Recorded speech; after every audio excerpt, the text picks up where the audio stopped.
Welcome to our channel. Today we how to automate workouts with Apple Fitness Plus, quick tutorial step by step clearly. Open the Apple Fitness Plus app on your iPhone, iPad, or Apple Watch. Ensure you're signed in with your Apple ID. From the home screen, browse through the various workout categories available.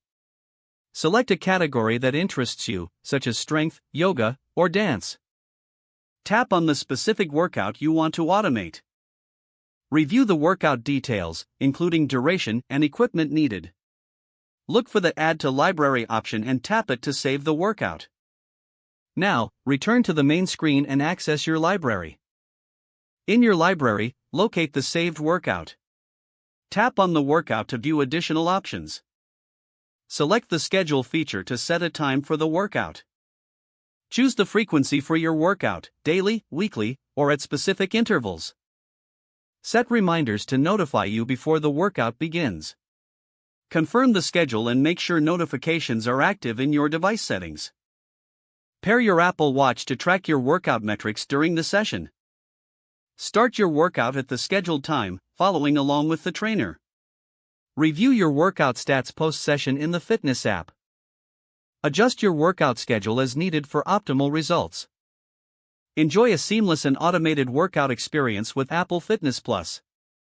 If the page does not load, refresh the browser or try again in a private or incognito window. Make sure you are using the correct email address, then retype it carefully to avoid small typos. If your password is not accepted, use the reset option and create a new strong password you can remember. Check your spam folder for verification or security emails, then complete any requested confirmation steps. Enable two-factor authentication if available to improve account security and reduce unauthorized access risk.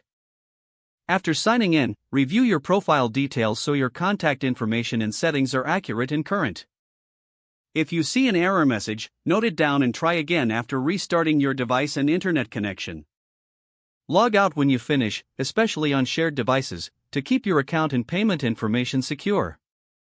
If the page does not load, refresh the browser or try again in a private or incognito window. Don't forget to like this video and subscribe to our channel for more step-by-step tech guides.